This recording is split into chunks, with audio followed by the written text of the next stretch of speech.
Up next on Radio Dayz The Podcast. Lo, the winter is past, the rain is over and gone, the flowers appear on the earth, the time of the singing of birds is come, and the voice of the turtle is heard in our land.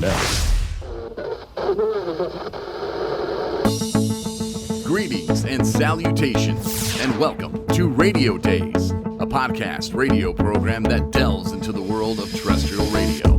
It's DJs and on-air personality, and you, all fans of radio as a medium. Here's your host, Ron. Hello and welcome to Radio Dayz The Podcast. You can hear this podcast on Buzzsprout and all the major podcast platforms like Apple Podcast, Google Podcast, and others. You can also watch this podcast via YouTube and at ronrobinsonstudios.com. FYI, got some amazing guests coming up for you in the weeks and months ahead. Look for episodes from with the interviews with Carman, Art Regner, among others. They'll tell their story and discuss their careers in and around radio. So don't forget to make Radio Dayz The Podcast a place you come back to every single week. Another specialty show for you today. On today's episode, which is brought to you by Team 71 Mortgage Group in Shelby Township and Radio Dayz The Movie, we're going to take a look at the top 5 Detroit sports play-by-play announcers of all time. All time. Top 5 Detroit sports play-by-play announcers of all time. To help me do this, I'll be joined by a friend of mine, but more importantly, he's a comrade in broadcasting, and you might not know his name, you might not know his face, but I can assure you, if you've been to Comerica Park or Little Caesars Arena, some other places, he's a scoreboard operator. So I'm sure you've seen some of his work, and but more importantly, over the years, he and I have debated issues like the one we're tackling today. So when I decided to do this show, I could think of no one better to do it with me than Mr. Shawn Parker. Shawn, how are you, young man? Good, Ron. How are you today? I'm fantastic. Thanks for having me. Hey, thanks for coming on. I appreciate it. Happy 420. It is 420. Well, don't say that because this isn't airing till tomorrow, so it's 421.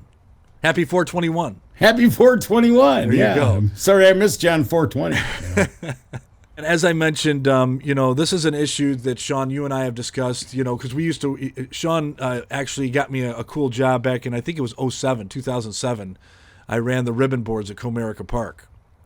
And you got me that gig. That was a cool job, man. So I know I've thanked you millions of times, but thank you.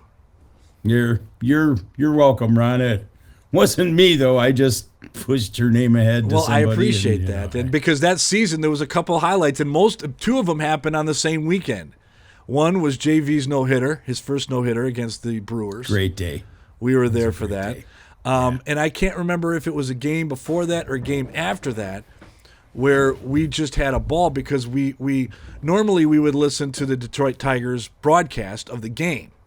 But Bob Uecker was in town. So we were listening to the Bob Uecker. Remember that? Yeah, Milwaukee. Yeah. And so first off, there was two things I remember. He just kept blaming the birds for everything.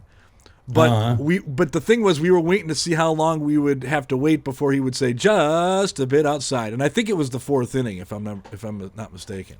Yeah, I know that was, for Bob who worked, between us and that. Bob really, really loved that moment, because, every baseball fan loves that moment. You're waiting for Uke to say it, and it was neat. He walked by me in the press box, and it was, holy God, that's Bob Uecker, Yeah. So, I guess that doesn't happen that often. And yeah. And, doing this series about the history of radio, obviously I highlight Ernie Harwell among others, and we'll talk about Ernie here in a little bit. But, Detroit has been such a pinnacle of radio historically since its inception back in the 1920s, and that's been no different with radio play-by-play broadcasters, which is what we're talking about today. And I've gone through a lot of air checks, Shawn, as you know. We've talked about it. Yeah. And so there's so many in Detroit, so I know we're going to leave some people out. We're going to maybe ruffle some feathers, piss some people off, and they're probably names that you and I have discussed. But before we get to the top 5, and there's a couple honorable mentions as well, I have to complete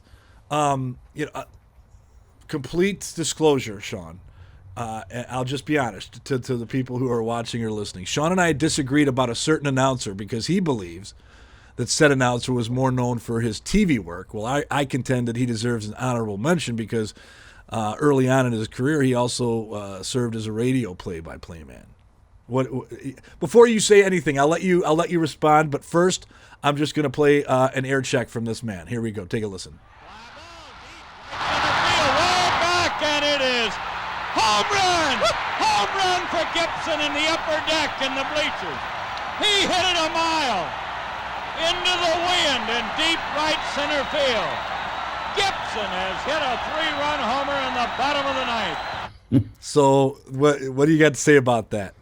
I outed you. I mean, that was certainly a great moment in Tiger history. I mean, boy, who can forget that, you know, him Right. jumping up and down. And, Right. you know, Sparky owes him $20 or, you know, however the thing went. So, you know, certainly a great moment. But, you know, Frank Beckman, I mean, I guess is right who we're talking about here. Frank Beckman was another one that you know, I think is a very polarizing figure. But he called Michigan football for 30 plus years, so that can't be ignored either. Yeah, no, that is true. So, I just wanted to be honest. So, nothing more to say about that. You're not going to hate because No, that's a great, you know, you can announce him, sure. I mean, like I said, he called Michigan football for 30 plus years. But Michigan football is not to be ignored on this list. There's a teaser. That's probably a giveaway, isn't it? If Frank Beckman's not maybe, yeah. All right. So let's get right. Before we get to the top 5, Shawn, Good thing this isn't live. No, it is. It's not live. It's a good thing. But no, Yeah. before we get to the Yeah, top that's a good 5, there thing. was a couple that were honorable mention. And quite frankly, all 3 of the honorable mentions, Shawn, the book has not been completely written on them because they're all still doing what they do so well. So before we get into these, do you have anything to add before we get into these honorable mentions? Well, I mean, Detroit, you know, much like with athletes, we've been so blessed to have so many great, you know, voices, you know, on the air, and we've had, you know, some in every sport, you know, Hall of Fame caliber guys. Right. So it's kind of fitting, you know, and I like that we're doing play-by-play, you know, and not everyone, because traditionally your color guys are former athletes, you know, they come Paul Woods, out of Mickey the Redmond, various sports, Paul you know. Carey, right? However, your play-by-play guy is typically a radio guy. He's typically a professional that, you know, grew up wanting to be on the radio or on TV, you know, or certainly in the entertainment industry. So, All right, well, let's jump right into it. Here's again, no particular order. Here's the first honorable mention. Take a listen. The 1-0, swinging a fly ball, left field, it's deep, it's way back! The Tigers are going to the World Series!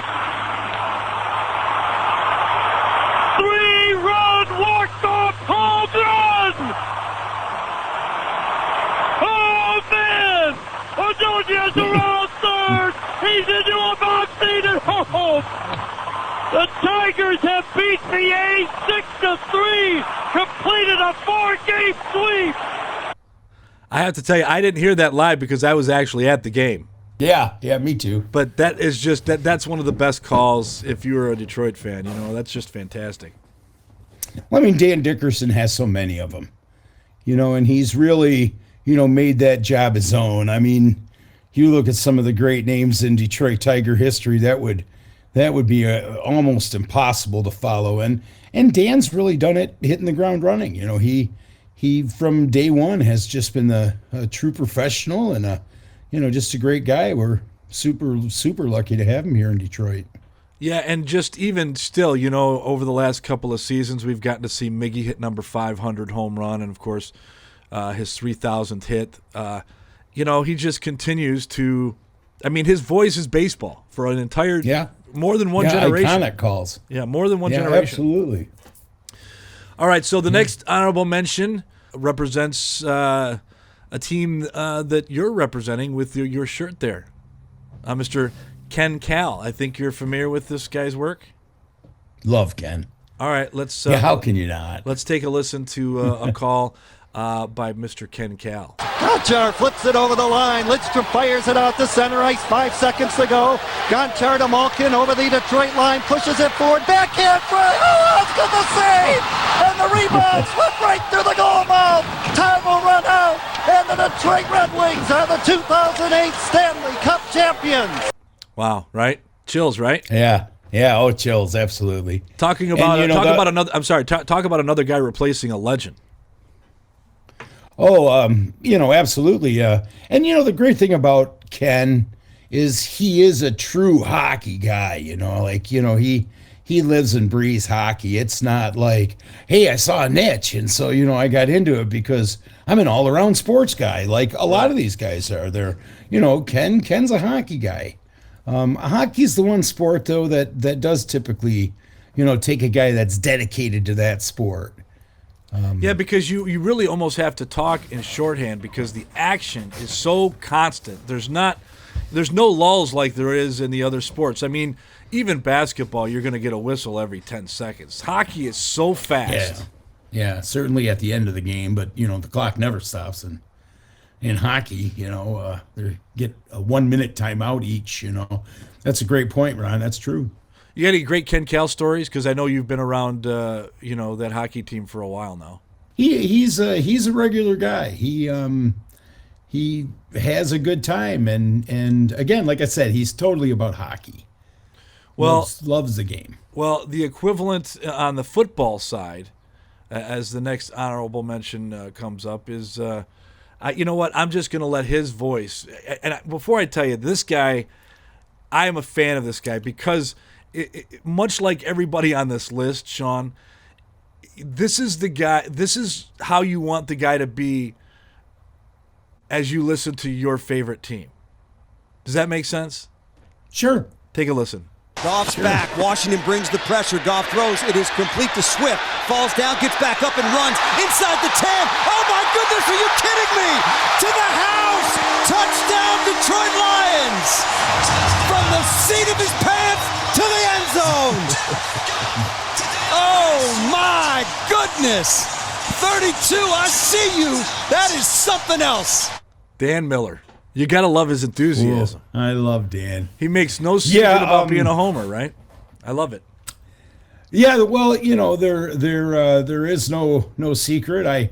I met him, I did an internship at Fox 2 when I kind of started in the business, and Dan was always really good to me. So I was super happy for him when he got the NFL gig there, the Lions gig. And, he's been fantastic. And he had to follow a legend. Yeah. He had to call, Calvin Johnson. Yeah. And that's not one of the easier things to do. You talk about a guy that's the greatest ever at his position for a team that isn't doing too well, Well, they finished the season strong last year. To keep people interested. But they finished strong. I mean, absolutely. I'm talking about over the 57 years I've been alive. I've won one playoff game, Ron. So I know, and I'm super happy they did that well that last year. I have decided to drink the Kool-Aid. I'm drinking it. I'm sipping it. I am sipping it, but I'm still drinking upon the Kool-Aid because of the way they finished last season. And this isn't a debate about the Lions, but I do want to bring this up because if you haven't gotten the chance, I recommend you go on YouTube. There's a couple videos out there of Dan Miller calling some of the bigger Lions plays of the season. And the videos on him in the playoff in the booth, and it's great watching. You won't be disappointed because he's so passionate about it. He gets so excited about it, much like Dan Dickerson does when he calls a big play or a big happening in baseball. Well, he's certainly made some great calls, and can you imagine how great it'll be when the Lions finally do win a game of note, even a game of note, because that certainly wasn't in Dan's career when last time the Lions won a playoff game. Right. Yeah. That was in the last guy's career that yeah. we're probably going to talk about in the top 5, I'd imagine. All right. Well, here is a. But I love Dan. I would love to see us win a Super Bowl just to hear Dan announce one. You know what I mean? That would be fantastic. All right. So on to the top 5, and this was one that you and I had some discussion about, but ultimately we had him in the top 5. This guy. Called Michigan football for 30 years. Under center is Wangler at the 45. He goes back. He's looking for a receiver. He throws downfield to Carter. Carter hands up. Carter's down.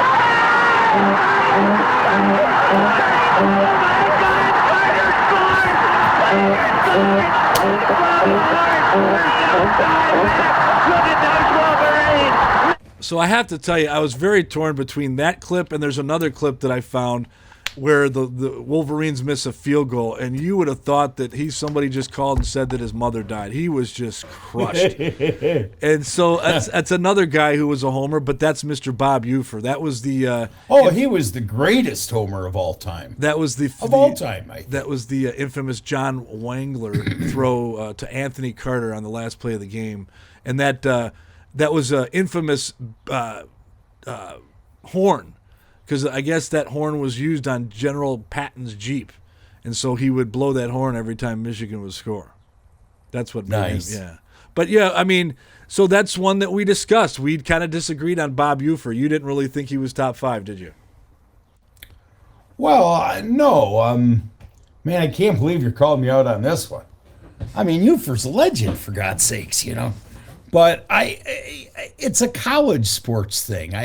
I think that if you truly, I don't know, man. I just think I like the professional sports guys better than a college guy. I think college guys have been exploited horribly up until the last couple of years, and I guess so. But I mean, he was a homer. He was a homer. I mean, he was a super homer, but. I mean, listen to how crappy that audio is, even, and it's shitty because there's 1979. There's 1979 with 104,000 people, right, and that that's Michigan football back then, I mean, it's still rather impressive, but back then it was religion, no question. So but I mean, and I think that was against Ohio State, so you can only imagine. I mean. That was Indiana. That clip. Oh, was that Indiana? Yeah, that clip was Indiana. But yeah, the infamous, the battles that those two team plays. You think of those. You think of that area. You think Woody Hayes. You think of Beauchamp Beckler, and then you think of, Bob Ufer.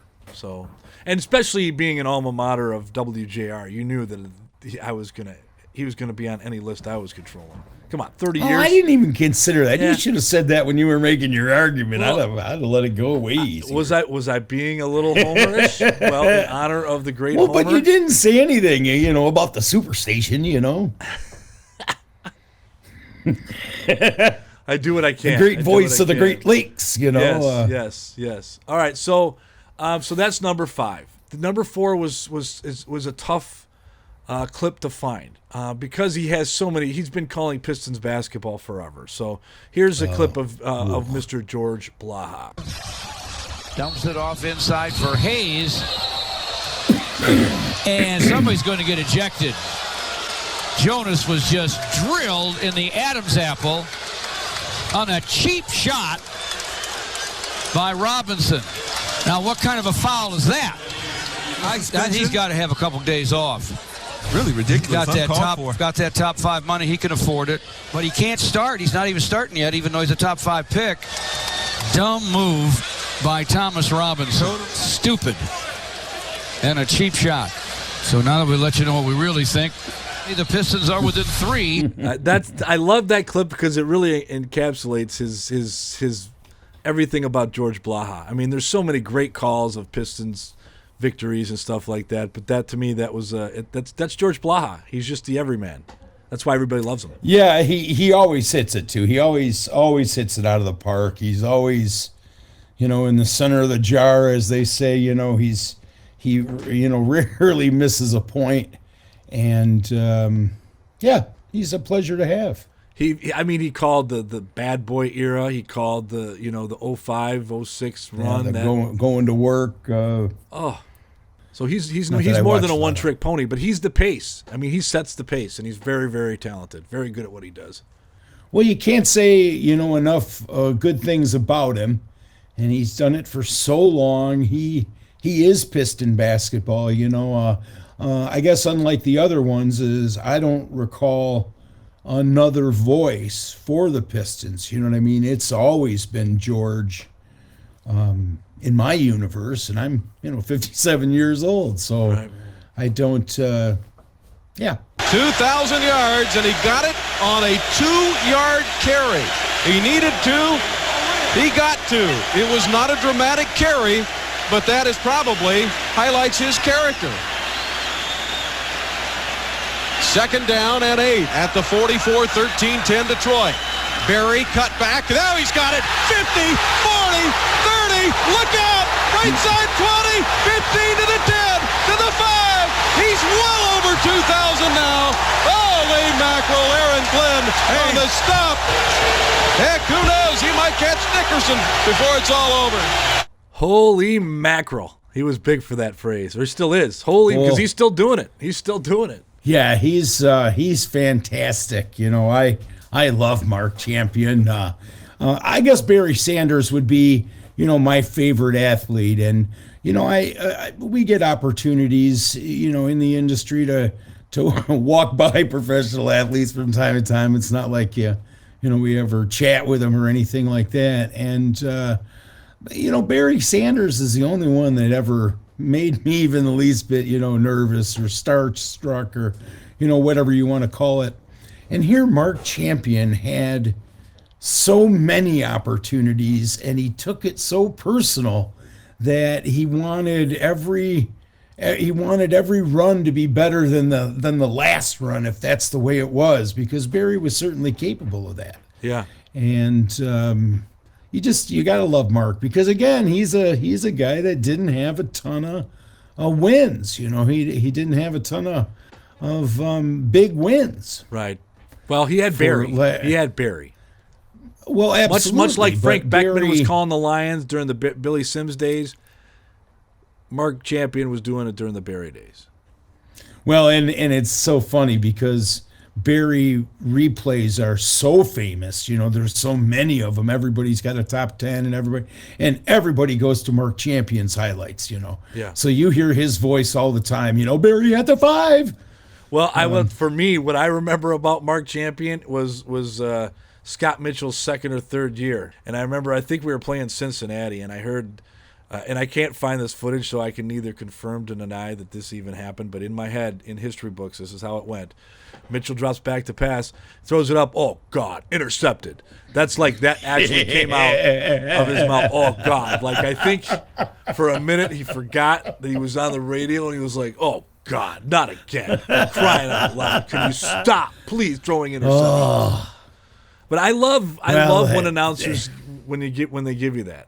Well, that's, my point, I guess I'm making with how bad the Lions were ultimately was, he'd have to go from 0 to 60. He'd have to go from, oh, God, to, oh, my God, could you just see what Barry did? He made a move Mikhail Baryshnikov couldn't make, and, right. And he was, famous for things like that. So I love Mark Champion.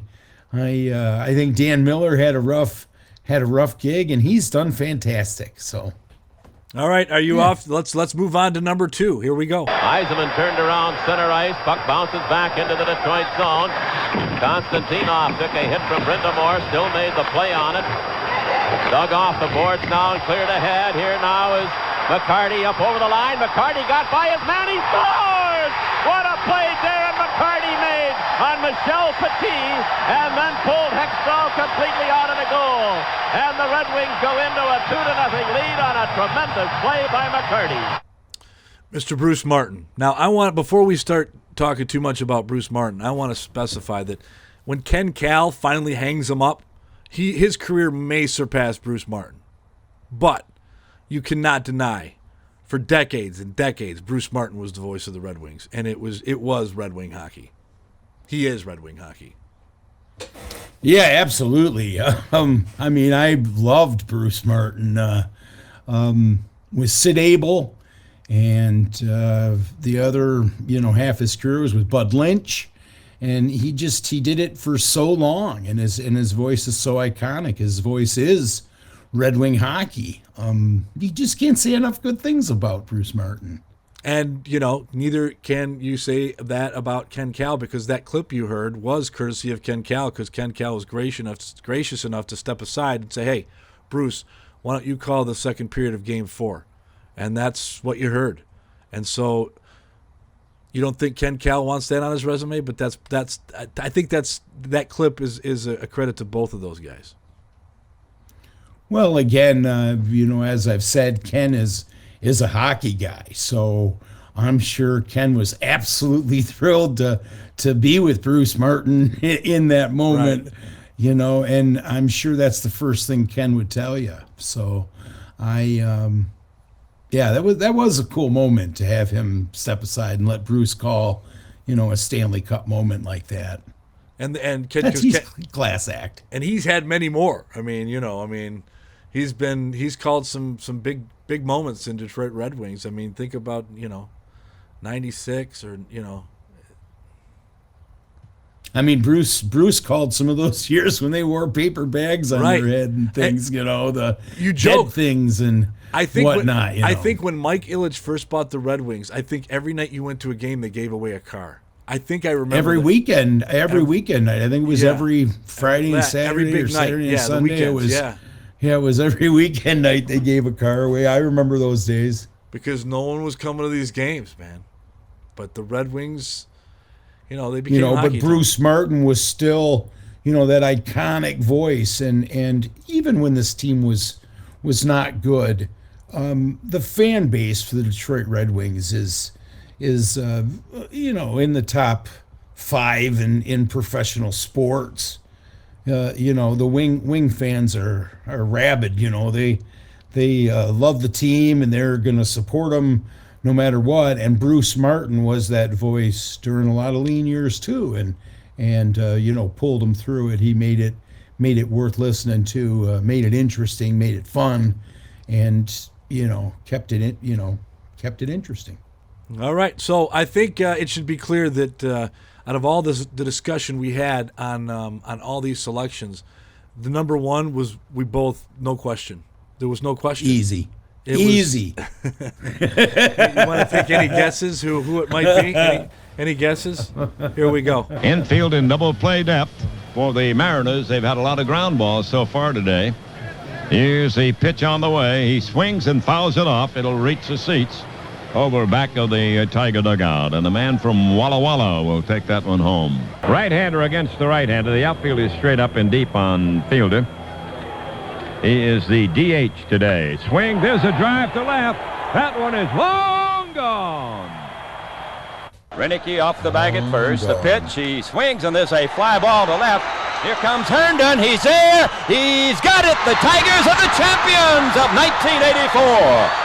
They race on the field of Bob Hernandez. The Tigers have won the World Series. They are the champions of the world in 1984. Pretty cool stuff right there. The voice of summer. Yeah. What do you say about Ernie Harwell? Yeah, that hasn't been said before. I mean, we all know how lucky we are that we had him. I mean, I hope this next generation, comes up. I think it's important that we talk about him, that we keep him in the lexicon of Detroit sports, because Ernie was that good. He was a man of the people. He was a man of baseball. He was a man of words. He always found the right thing to say. Man, what knock can you have on Ernie Harwell? I mean, I guess that would be first. I'll tell you this, in my series, obviously when you're talking about sports and WGR, I couldn't do anything without, there's a segment in my series and in my movie about Ernie Harwell. And so, there's there was some questions asked of certain individuals, and there was a couple that stood out to me.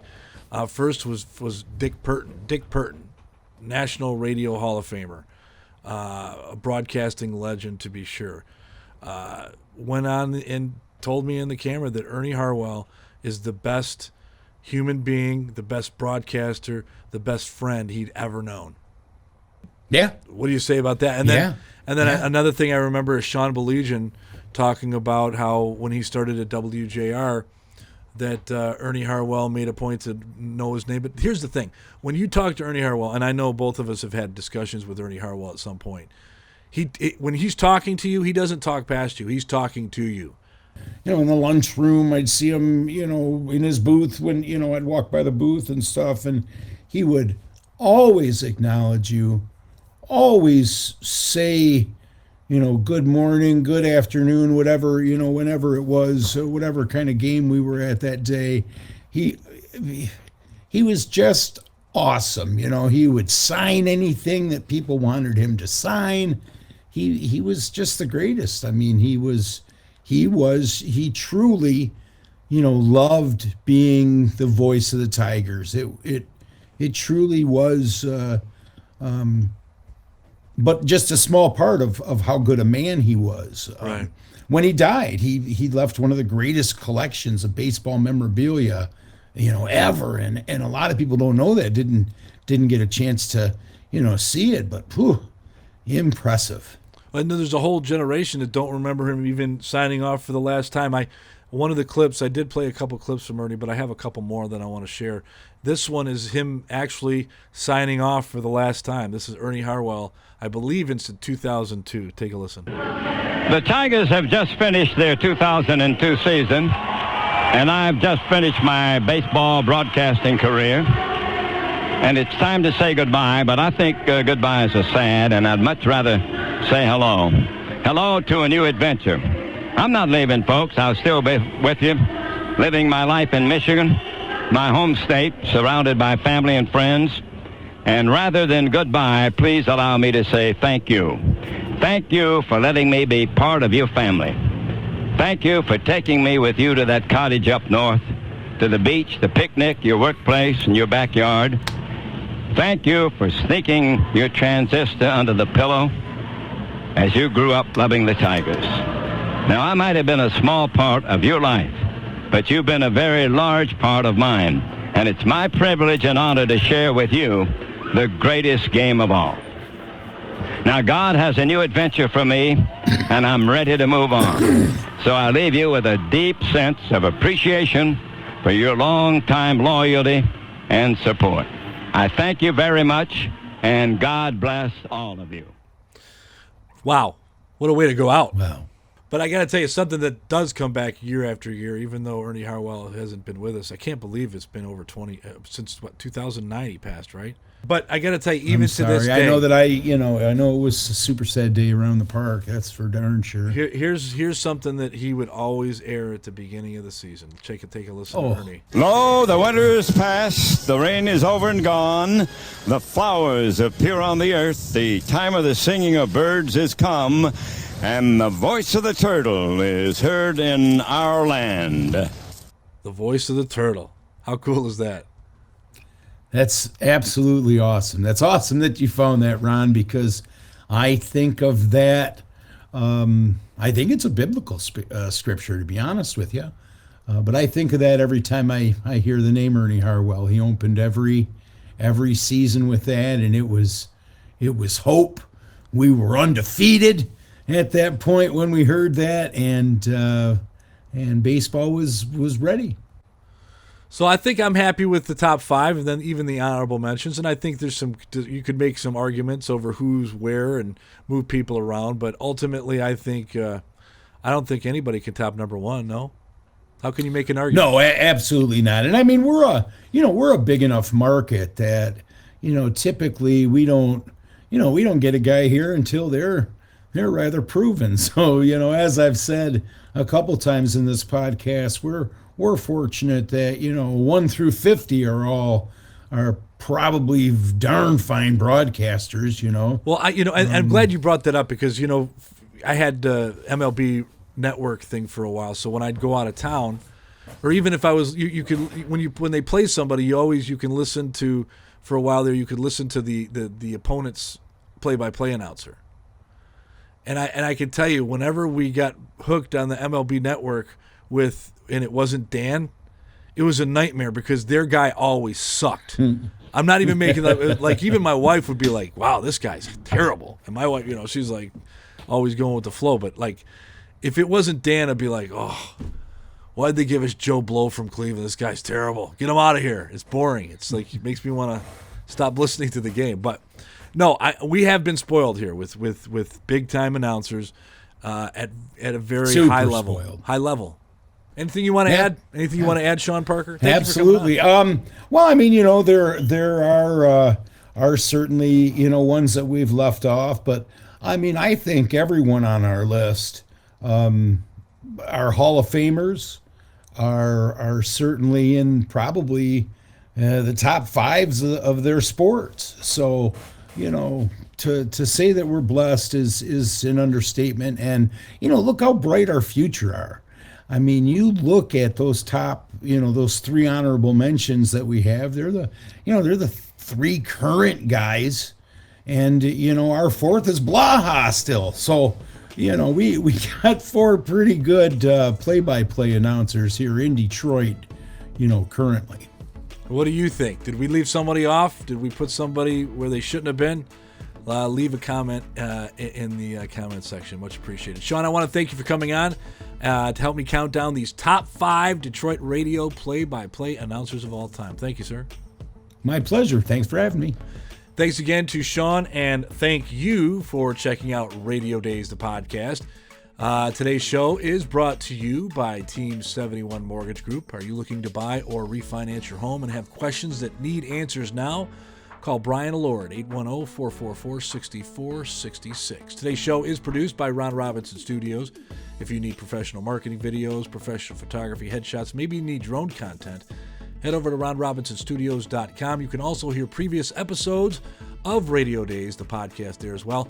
And if you'd like to learn more about the upcoming documentary series about the history of radio, Radio Dayz 101 Years of Radio, click on the Radio Dayz the Movie link under the documentaries tab at ronrobinsonstudios.com. Thanks for checking out the show. Hope you enjoyed it. Until next time. You can't go. All the plants are going to die.